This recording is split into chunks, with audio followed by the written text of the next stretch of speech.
Well, hello, everyone. For those of you tuning in, we'll see how this works. I anticipate people will start dialing in the next couple of minutes. Although I see on my own thing that there's nothing online. So I haven't learned this technology. It's so terrible. It's terrible.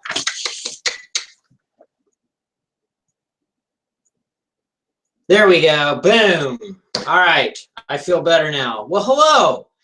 So we have been in the middle of a series at Generations on the Bible, one big story of the Bible. And if I've learned anything about people and anything about Americans, it's that Americans have a ton of questions about the Bible. I mean, my goodness. I've been floored by the questions that have been deposited on Sunday mornings in our question and doubt box. And I've also been floored by the number of responses that we've gotten through our SurveyMonkey online. So I want to remind you at the outset that this series is going to last all the way past Easter into April of 2016. So if you've got questions, if you have things that you've been like, you know, they say this in the Bible, but I think that's wackadoodle, jot your question down. You can either submit it in writing or you can put it in the box at Generations Community Church on Sunday mornings. So I wanted to tackle two questions tonight. You're welcome to chime in on chat. I can see chat off to the side, at least I think I can. So if you've got interjections that you want to make, I'll occasionally glance over to the right and see what you're saying. But two questions I wanted to tackle tonight. Question number one, the continuity between the Old Testament and the New Testament. So someone asked, if I can get the question right, why is it that the narrative attributed to the Christian faith is more representative of the Old Testament, power, control, admonishment, than the message of love in the New Testament? So this came up a couple other times in different ways. Namely, one person put it, it seems to me that the God of the Old Testament is vengeful and spiteful and hateful, and the God of the New Testament is just kind and loving. Like, why can't they get along and talk to each other?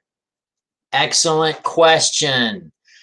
In fact, it's a question that caused this early Christian called Marcion, M-A-R-C-I-O-N. He lived from roughly 85 AD to 160 AD. He was reading through the Bible and he said to himself, Marcion? Well, this is just two different gods. The God that I see in the Old Testament is this spiteful tribal deity. And the God of the New Testament, why, he's awesome.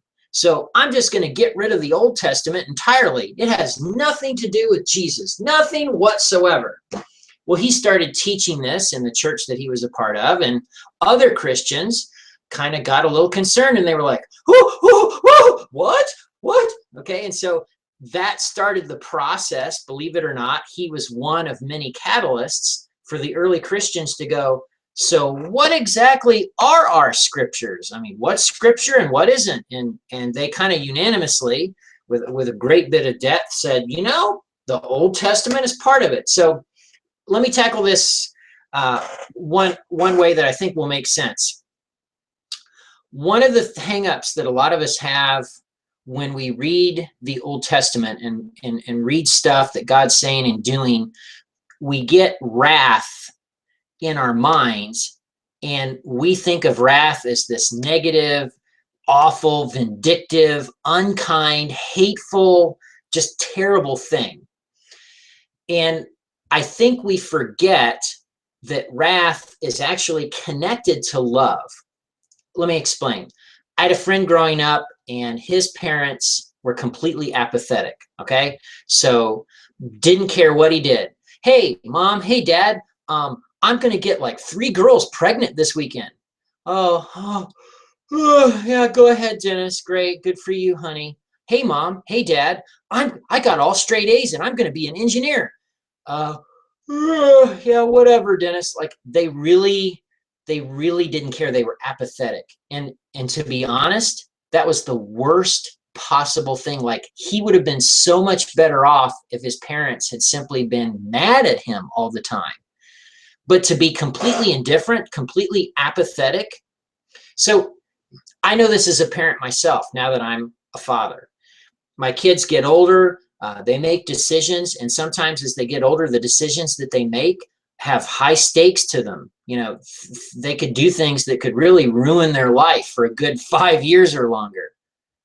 And I find in myself this capacity, this amazing capacity to just get, like, you know, DEFCON 1, ready to launch the nukes. And I'm furious, not because I hate them, not because I want them to suffer, but because I love them so much. And because I love them so much, I'm passionately for them. So one of the ways that we kind of need to look at the Old Testament, let it speak for itself, is that we kind of need to see wrath for what it is. Wrath is an indicator that God is involved and that God cares. God is not indifferent. That's huge.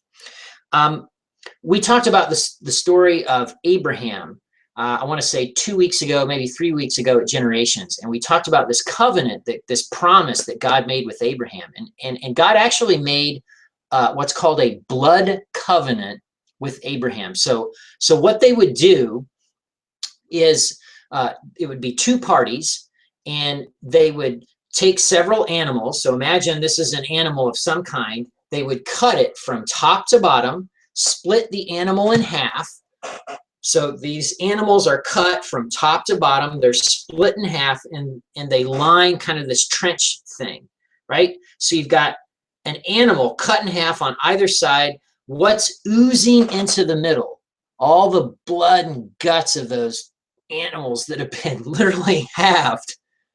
The two parties making this agreement, this blood covenant, would then walk through that path. And they would basically be saying to each other, hey, if I don't uphold my end of the deal, may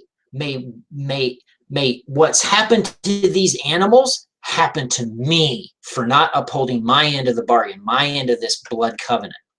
Well, in Genesis, God makes a blood covenant with Abraham, but only one of the two parties walks through that trench of blood and guts. And do you know who so one of the two of them walked through. Do you know who the person who walked through was? God. God was the one who walked through, basically saying, if I don't uphold my promises and my covenant to bless you and to bless all the nations of the world through you, then may what's happened to these animals happen to me. He knew full well, Abraham, there's absolutely no way you can keep the terms, your end of this covenant. You stay put. I'm going to be the only one to walk through. You're starting to see, okay? And that's in the opening pages of the Old Testament. So I think you can make a very strong and compelling case that love, this thing that we read a lot about in the New Testament, is on the scene, active, and a very real thing throughout the Old Testament, and that love drives a lot of what we see when we read these accounts in the Old Testament. So that's one way to look at it, so to speak. All right. So continuity of the Old Testament and the New Testament. Yes, there is some continuity, and believe it or not, Christianity came out of Judaism and the Israelites and the Hebrews, and there's good reason for that.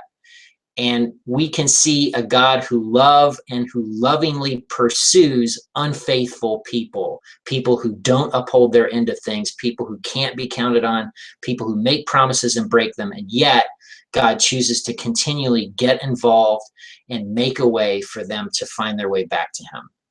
All right, that was first question. I don't see any comments, so I'm going to keep going on my second question of the night. And I'm going to keep these Monday night things fairly brief, because I know you're tired, you worked all day, you're thinking to yourself, right? Just like Sunday mornings, okay? One of the other questions that I got actually 3 of these.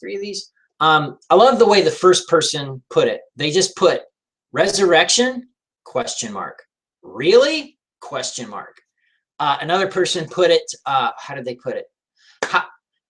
I find it hard to believe that dead people come back to life. And in response to those questions, can I just say, preach, preach, yes. Okay, I'm educated in America in the early part of the 21st century. If science tells me that this is how the universe works, I go, okay, that's how the universe works. Like, I don't, and so there is a part of me that resonates with you mean this guy who was dead just kind of came back to life? Is that what you're saying to me? Because I've lived 47 years now, and I've never seen a dead man come back to life. It's not in my realm of experience. Okay, so let me validate that question too. Yep, I get you. So when you're looking at the resurrection, it's good to approach it in a particular way and let the Gospels and, quote, the evidence kind of speak for itself in a way that we often don't, because we come to the text, and so when we're reading the Gospel accounts and the book of Acts, if we come at it with a predetermined, you know what, dead people stay dead, that's just how it is. I don't care what these people say, these wackadoodle accounts, etc. You know, forget it. There's no way. It's out of the realm of possibility. I preclude it from the get-go. Then you're going to get to an errant conclusion. Believe it or not, for me, the resurrection of Jesus is actually one of two things that pulls me back into the realm of faith when I'm struggling with doubt. Okay, so I struggle with doubt from time to time, just like everybody else does. There are moments where I say to myself, you know, I've invested my whole life to be this pastor and teacher. Like, is it really true? How do I know? Like, so I have those moments. Two things pull me back. One is the Hubble Space Telescope. I just take a view of the universe, and I know the universe is expanding. It's expanding at a particular rate, and I know that now they can go back to this point of beginning, and I think to myself, well, is that creation, or was it creation something before that, and how do we know? We don't know. And I look at the vastness, and I go, there's got to be a God. The other thing that pulls me back is I'm convinced of all the things that happened in ancient history, the resurrection of this Jewish carpenter is highly probable. Let me say that again. The resurrection of that Jewish carpenter, that Jewish rabbi from Nazareth, is highly probable. Okay? When you're dealing with the realm of history, you can't prove something conclusively. You know, you can go based on the sources, the evidence, what people said. Are they trustworthy sources? How do they know? You can do all of this kind of analysis that historians and people looking for evidence do, and you kind of come up with what is most likely to have happened given the evidence that we have. I love the way J. Warner Wallace tackles it. If you've never heard of him, you need to get this guy on your radar. J. Warner Wallace, Jim Wallace. He's most famous, and I got to give a shout out for Mitch Chemnitz for putting me on to J. Warner Wallace. Mitch is a huge fan, and Mitch is absolutely right. This guy rocks it. Okay, so J. Warner Wallace is this Los Angeles homicide detective, and his specialty for many, many years were cold cases. So a murder that had been committed in 1978, and now it's like 1998. It's literally 20 years later. Okay, J. Warner Wallace, go solve this case. Good luck. Go, Jim. And so he was the guy that would, you know, break open an evidence box that didn't have DNA, that didn't have that kind of stuff, and he had to be the guy, who killed this person, and how do I know? For a long time, for actually 35 years, Wallace was an atheist, interestingly so, and it was as a result of taking about 6 months of his life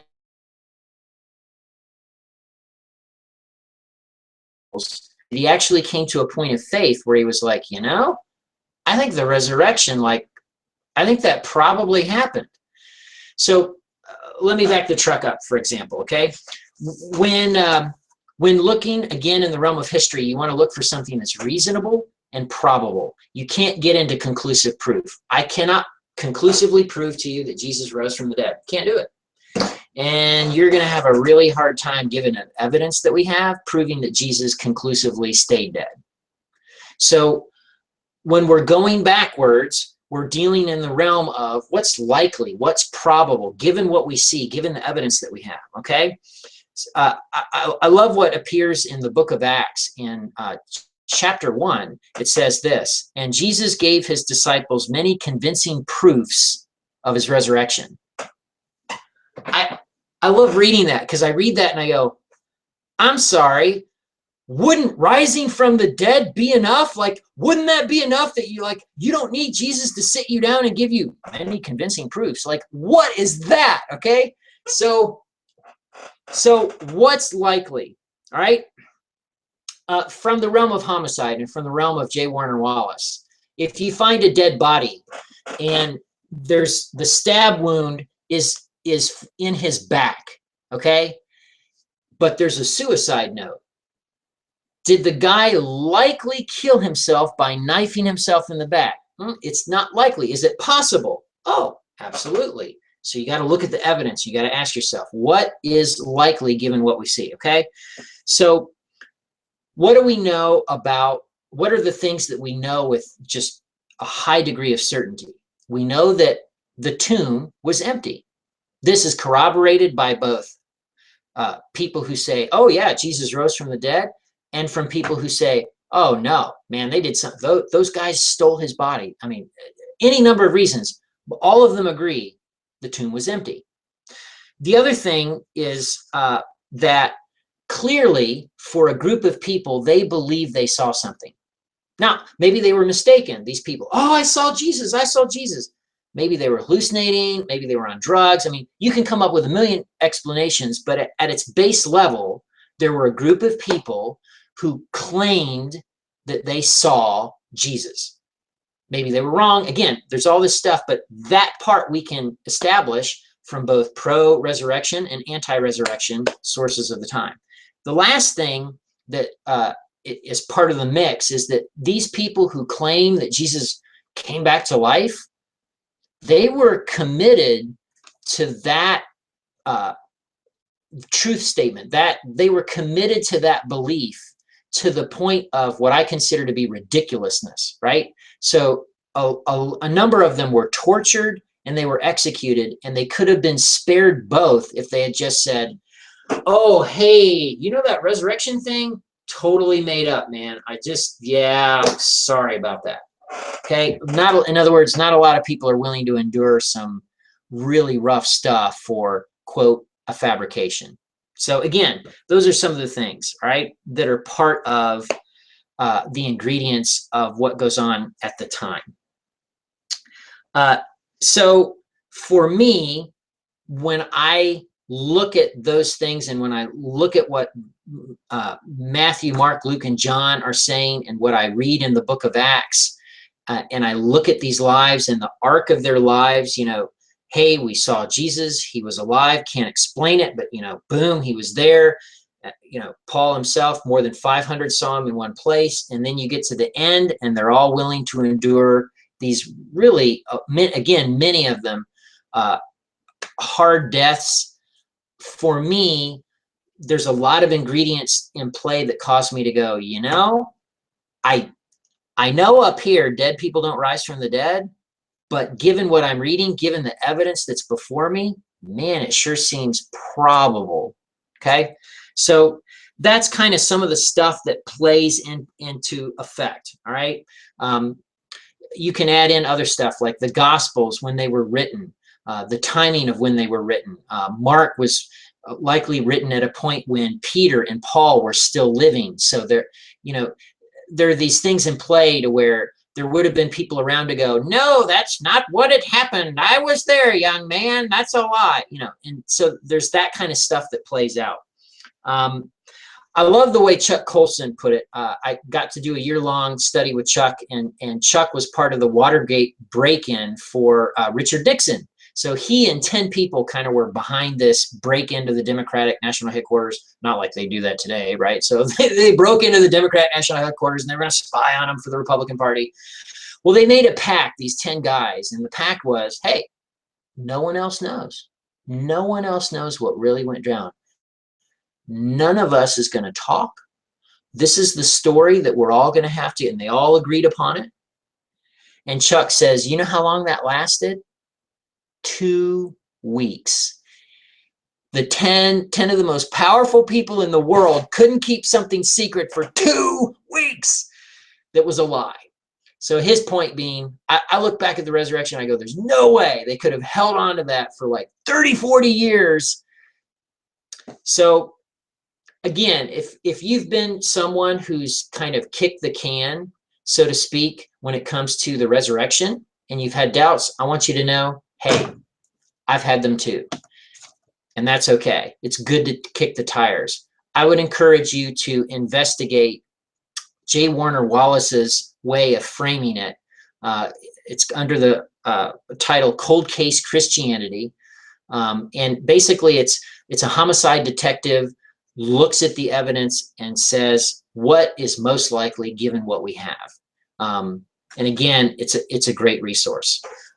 Since I don't see anything in the chat boxes, I'm assuming that y'all are like, oh, great, this is wonderful, got it, awesome. Well, you can always submit more questions. I'm going to be tackling stuff every Monday night, probably 2 issues a night. So there's some additional yardage when it comes to continuity of the Old Testament, New Testament, and resurrection. Yes, so to answer the resurrection, really? Yes, really. As fantastical as it seems, given the gospel accounts, given the evidence that we have, given the people who were anti-resurrection and what they insist was true about the time, it sure seems probable. I love the way a French historian once put it. He said, you know, I'm not sure about, Caesar, and he listed off all these things from antiquity, Troy, the whole kit and caboodle, but I'm telling you, if anything ever happened in ancient history, I'm thinking that Jew from Nazareth rose from the dead. I think it's hysterically funny, the quote, but I got it wrong, but you get the idea. So again, kick the tires, investigate. Cold Case Christianity is a great place to start. Well, there you go. There's a couple of things on this Monday night. I hope you have an awesome week. I think this will appear on YouTube later for people to watch later. For those of you watching later, you get an idea, of what it is. So thank you for tuning in, and I will see you guys later. All right. Bye, gang.